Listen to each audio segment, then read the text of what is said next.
Hi, this is Charlotte from Delane. This is John Yelland of Judicator. This is Nora from Battle Beast. Hey guys, this is Thomas from Camelot. This is Adrian Callan from Seven Spires, and you are listening to The Great Metal Debate.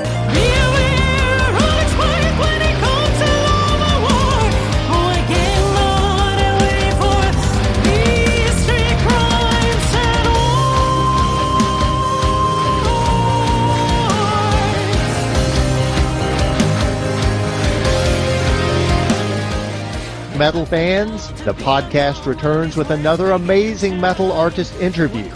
Today I'm joined by Anna from Desdaemona. Anna, thank you so much for coming on The Great Metal Debate. Hi there, hi everyone, and thank you for the opportunity. So let's begin. Since this is the first time we've had someone from the band on the show, do you mind giving us a brief background of the band? First, how did the project get started? Well, we started something like 10 years ago. We are all from the Venice mainland, so northern Italy. Venice, Italy, not Venice, California. And we all came from failed projects or cover bands, and we really wanted to make something that was gathering all our musical tastes, and that was somehow overcoming all previous experience. So, I personally suggested the name because I thought that it was useful. It was worth to let people know something about our country, our tradition, our history, our environment. So the name basically combines two meanings, and one is the Shakespeare main characters from Othello's tragedy, and I think most people know, or at least they know the name, which is based in Venice actually, and which was also reprised by Italian composer Verdi. Is I think is an 18th or 19th century Italian composer. Is very popular here in the opera field. And the other meaning within the word is basically is a philosophical concept, which is in Plato found like demon. It's not like devil itself that we know by Catholic culture or Western culture, but there's something in between between man and God. So it's something in the middle, and it's not human and it's not divine, but it's something that link the two dimensions. And Plato himself defined love as a demon. So it's not divine, but it's not human, and it's something that links the two words. I don't know if you understand what I mean. So we basically linked the literature field with the philosophical field and the musical opera fields, and we wanted to combine everything together. So this gave us the opportunity to do some lyrics inspired to these areas, to these fields, and also some biographic, lyrics. So, and also it's a great inspiration with, with outfits, with scenographies, with, videos. You have a lot of material, and it's something that, is related to our culture. So I think in music, you don't have to try to imitate someone else. The main man in this field is, for example, Nightwish, Camelot, and what's the point in doing something identical?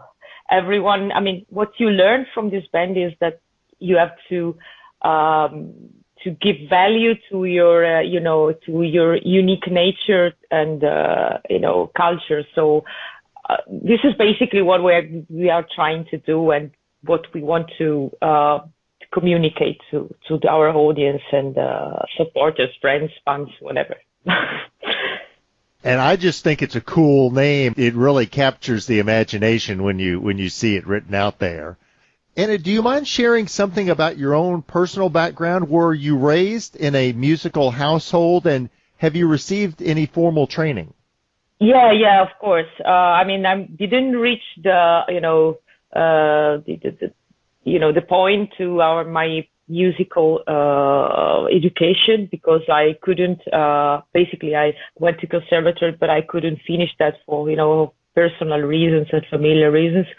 But I was basically raised with with opera tales, actually, because my grandparents were not educated person, but they were very, very very keen to opera milieu. So basically, for example, my grandpa, when I was a little girl, when you have to sleep,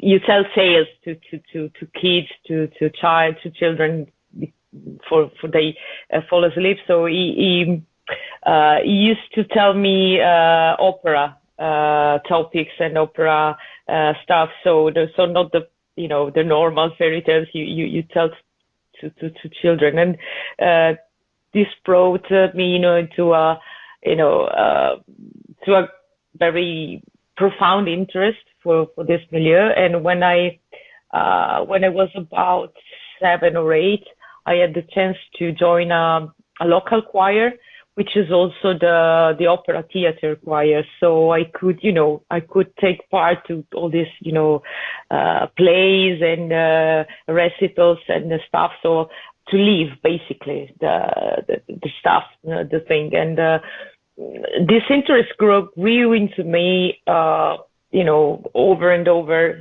along the year, and of course along the years. Sorry, and it wasn't always possible to me to bring this interest to action, all the time. But it's basically something that always gave me the inspiration, because you have unique, characters and life tales, and it's something like a little encyclopedia. I don't know if you know what I mean. And you, yes.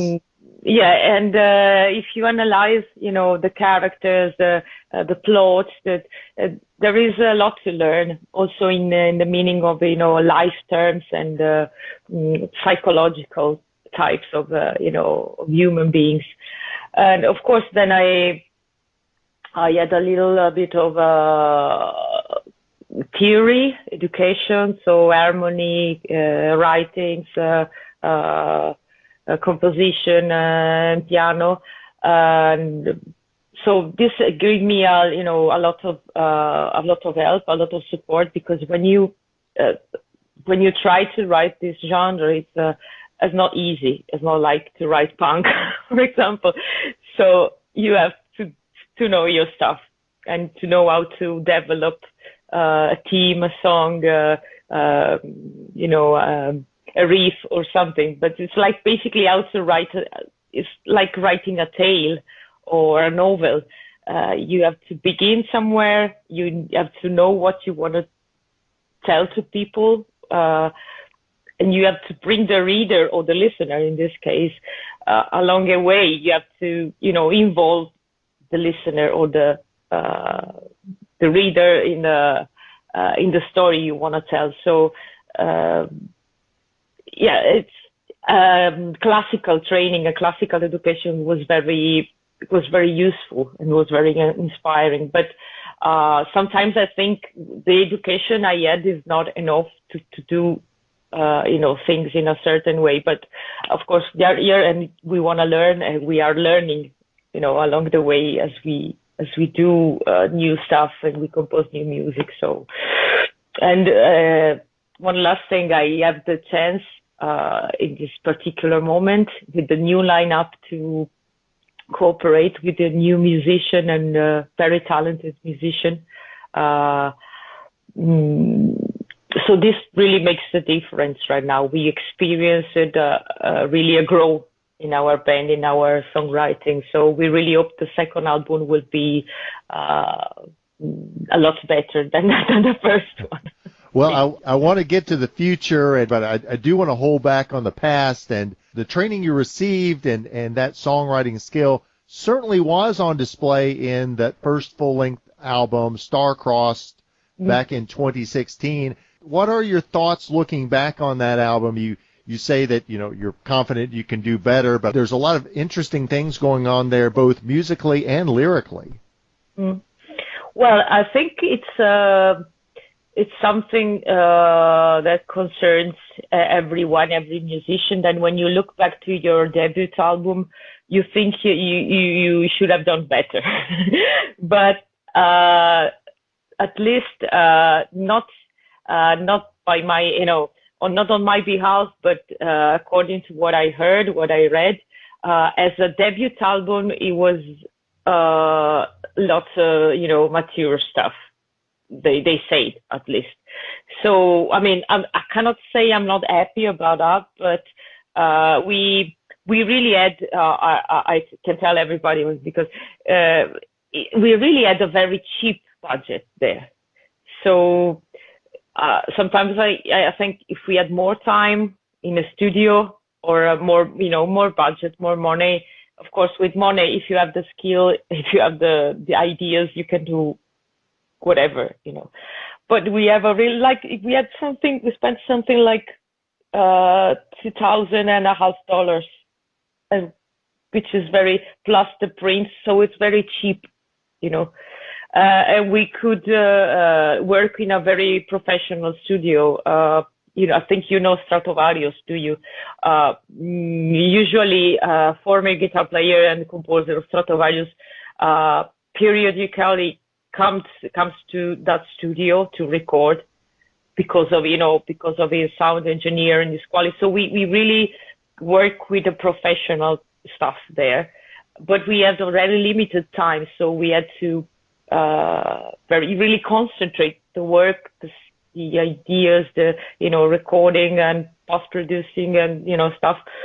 And when you don't have really that much time, you always do some mistakes or some you forget to put this in there, and mistakes happen when you don't have that much time. So but I cannot say I'm not happy about that. And maybe the main mistake we did is that we didn't put much effort in the promotion, but we really didn't know well how to promote the album because we didn't have a label or agency so we did basically everything by ourselves. So now we are getting better also with the promotion and fandom, and we learn how to how to post on Spotify and make our fan base grow on the digital platforms. But it's something we are learning. So on the other hand, we see, and I see other bands they have labels and the agency, and they have a proper deal, but they have less monthly listeners than we have. Because if you are not under a mainstream label, sometimes the effort the promoters put in your stuff is always lesser than the one you would put. I don't know if you understand me. So unless we find the very good chance, the very good occasion, we go on like that, putting our maximum effort and energy in what we do and how we promote that. So let's see. It sounds like you're not looking to get signed just to be on a record label. It would have to be a good deal for you to make that jump. Yeah, because I studied when I was in my post-uni education. I did an MA in discography and live promotion, and you really understand that it's not the point to get signed, because when you get signed, in some point, under some point of view, you have your hands bind. You know what I mean? So because you have to then from there on you have to respect some rules. So you cannot do this, you cannot do that, and if you sign with the wrong person, then it's a mess. Because I know of other independent band, and they are very talented, very promising, but they signed with the wrong people. So basically they are in a sort of limbo, doing nothing, or publishing music, but they're not very their potential is got burned in some way. So it's a legal deal. So you have to be careful what you do, what you sign, what you include or non include in your deals. It's very, but most of musicians think they're not aware of this point. So to my opinion, it's very important to develop also awareness among musicians, among songwriters over this point. You are in some, under some point of view, you are binding yourself to a company so you really have to be, of course, their interest, because they want to make money from your music. You have to be a good deal, unless, they don't sign you, but it also has to be convenient. It's got to be, worthwhile for you as a musician, as an artist, as a professional, whatever. That has to be something that is an interesting balancing act. Someone who's a musician on a certain level, you just want to share your music and your creation with the world, but there is also that business side. In fact, I think the most impelling need for a creative or a musician, an artist, to my opinion, is that to share your creativity, to express yourself, to tell your stories, to meet other people that in some way recognize themselves in the stories you are telling. I don't know, if I write a song and I say I'm feeling in a certain way, and someone is listening and say, "Oh fuck, I'm feeling in the same way." It's a nice thing you are sharing this song to me, because it's somehow it gives words, it gives sound to my personal feeling, which I didn't express before. So this is the miracle, basically, of music, of art, or creativity. And the best thing would be to make money in a measure that it can support your new creation, and of course give you also bread and water as a food. But the point is that you don't really make money, so unless you are signed with a big thing, and sometimes you don't really have that much money to do your things, your creation, in the way you mean it. So this is the gap, basically. And if I had to make a wish, I would like to have a deal that gives me the funds to produce the music the way I want to do it. And then the fame, it's kind of different, because it's not like that, you are stopped by the streets and from people that they want, autograph and fiction. It's not that. It's that you meet the same feeling, the same, you share the same, the same state of mind, the same experience with audience. That's the most, to me, the biggest satisfaction I felt on stage, is that you sing something, you get emotion, and the people in front of you get the same emotion. That's the best thing you can do, I think.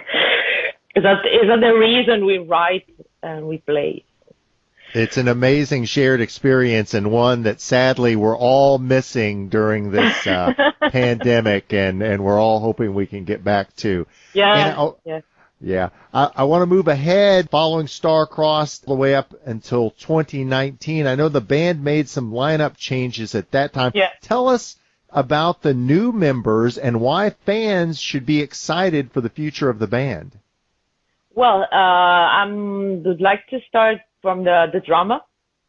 He was previously, I think he was previously in your cover band, but according to me, he was a wasted talent because he's very skilled and he's a very talented drummer. But he's basically unknown. So, but we just heard him and we say, okay, we need a drummer. Would you come along? And they say, well, yes, with pleasure. So this is this is the drummer. And we have a new guitar player, a new lead guitar player since a year. And he was also the leader of another death melodic metal band.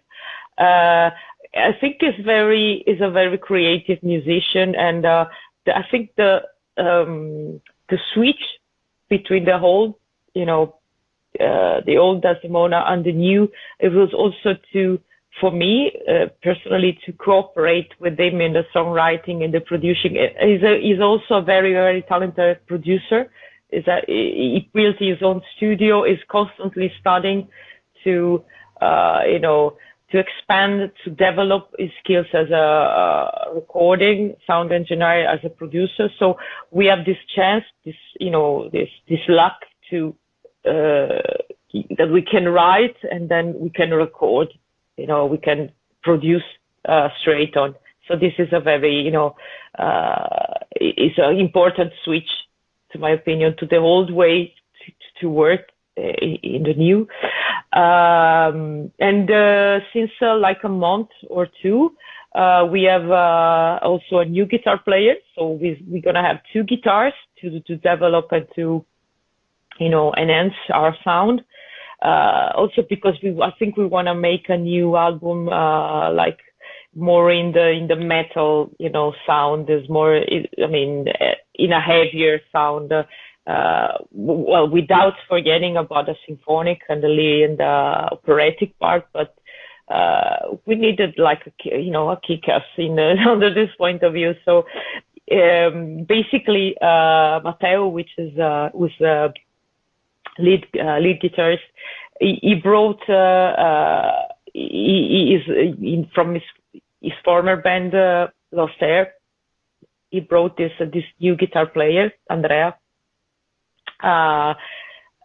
So we are now testing the complete new lineup.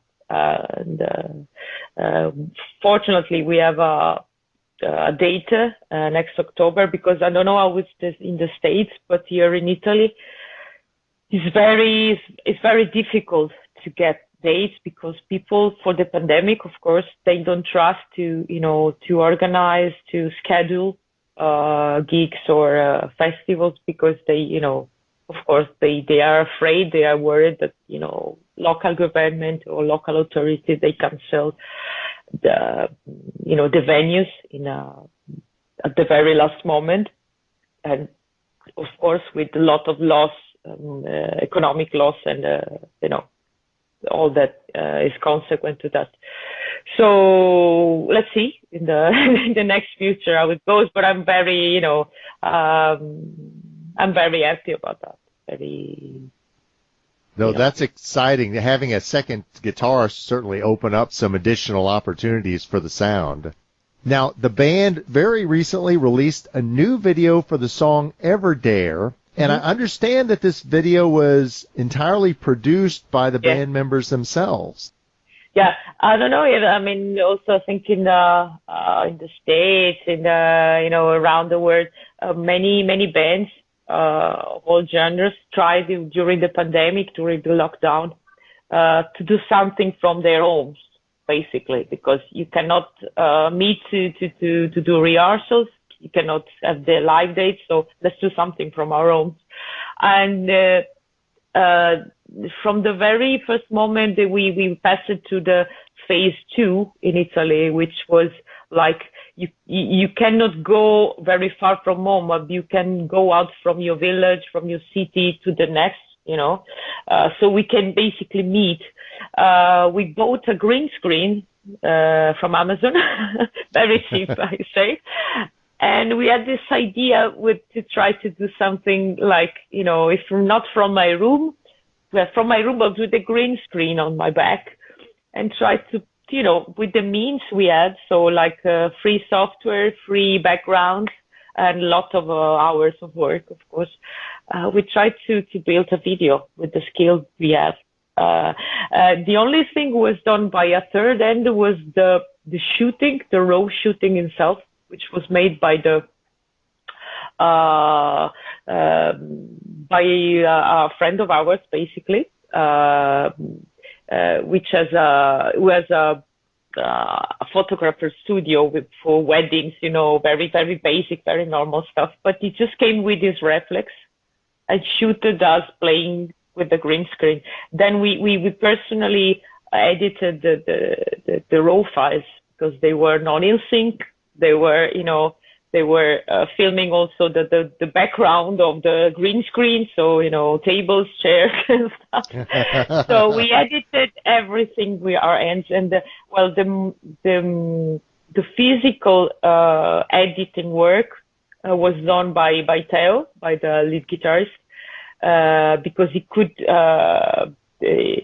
use Wondershare and Adobe Premiere in a quite good way.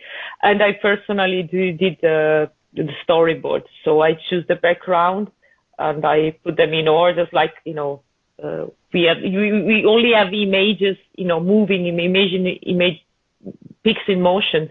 So let's try to tell a story with this pics, since it's everything we had, we tried to build a storyboard with these materials, basically. We knew the level couldn't be high because we could do what we are able to do. So we are not filmmaker or, directors or stuff, but at least we try to tell a story in a very simple way without committing formal mistakes. So everything has to be on sync, and you have transitions, you have scenes, they don't last more than 5 seconds. So we try to respect some rules, let's say some linguistic rules, from the moment we posted the video till today, we don't have any thumbs down. So at least it's a good result. But we also wanted to, to show what you can do with only your own creativity if what you have around takes away from you any means. So no contacts, no possibilities to work with directors or other, with a team. So we are only the band with our computers and, our cameras. And so let's do something. Yeah, I don't think you're giving yourselves enough credit about how well you did this. I mean, you're right. A number of bands have done videos, home produced videos, but a lot of times they are, you'll see cereal boxes or pets in the background. You all really tried, and I think succeeded in making something that was an attempt at a professional production. And again, I think you really succeeded. Oh, you do? Do you think? Yeah. Well, perhaps yes, but I think we want to try more. I mean, now we understood what mistakes we don't have to make, how the software works. We cursed also lots of times, I can tell you, because, then the scenes started to move, to disappear. So it was really, at the beginning and then we didn't have a method of work, because we saw professional video makers at work, few times because we could shoot videos with both bands, and so we knew they put all the timeline, the timeline one under the other, but our memory of our laptops, our computers, it didn't support that weight, so we had to find another way to work, to produce, to edit, to do the cut and paste. So it was very long, but it was worthwhile, I think, in the end. So yes, it's a great satisfaction also, because you did something really from the beginning to the end, from the the basic writing of the song to the video. You do everything with your own hands, and then I think that the meaning of this is that you don't have to stop if you don't have, just because you don't have the money, you don't have the means, you don't have the right people helping you. At some point, you have to help yourself if you have something to tell. Anna, how important do you think videos are? We have interviewed a number of bands who have actually made videos for every song from an album. It just seems like the perceived value of videos has continued to increase in recent years, and just an assumption that there's a need to have videos for almost all your musical content. Well, if you mean how important I think videos are, it depends, in my opinion, because you have songs. I mean, I'm not necessarily talking about ourselves, but in general, you have songs that don't really need a video, but basically people want to see video because you're mostly using YouTube. So you want to listen to a song. Also, you want to see what the song represents, how the band performed the songs. But I think video are worth to be made, to be shot, if you have ideas. Because in most of the times, and too many times, you shoot videos because you have to. And you came out with ideas, with contents that have nothing to do with the song, with the meaning of the song, if you know what I mean. And to my opinion, video has to be added value to the song. So if I had a vision, if I have a tale in my mind when I wrote the song, I want to make it visible. So if I write a song, I want the song to become a little movie. So I have a whole concept of videos. But if it was up to me, I would shoot videos for most of our songs, not every song, because I think we have few songs that don't really need the videos. But I have idea for most of potential videos, but some require money, So if it happens for us to find a production, someone is financing that this project would be very nice to bring these ideas to reality. For example, I have a song which is the closing song of our former album. I would like to shoot the video in Greece, because the song was taught when I was in a free beach in Greece, and there's a beach which is actually hosting a shipwrecked boat. It's a big boat, and it's called Shipwreck Bay, of course. And if it was to me, I would we shoot the video there with drones, with stuff. But so give me $10,000 to to bring the production and the band over there and to shot the stuff. So much you could do if you had an open checkbook. Yes. So maybe with a fundraising, I don't know. Actually, the first video we showed it with the Found Rising, and it was a very cheap video. The invisible thread stuff. But I see also mainstream bands, they shoot videos and they do projects with Found Rising. Yes, yeah. Many of them, even pretty big bands will do that. That's absolutely true. Yeah. So, beginning to wrap up with you, Anna, what's next for the band? You've kind of alluded to working on a new album, and so when do you think fans might be able to expect a follow-up to Starcrossed? Well, I think 2021 for sure, but not 2022. So next year, I think we are releasing the second chapter because the lead guitarist is very, is pushing me through. Let's do quickly, with the writing, with the production.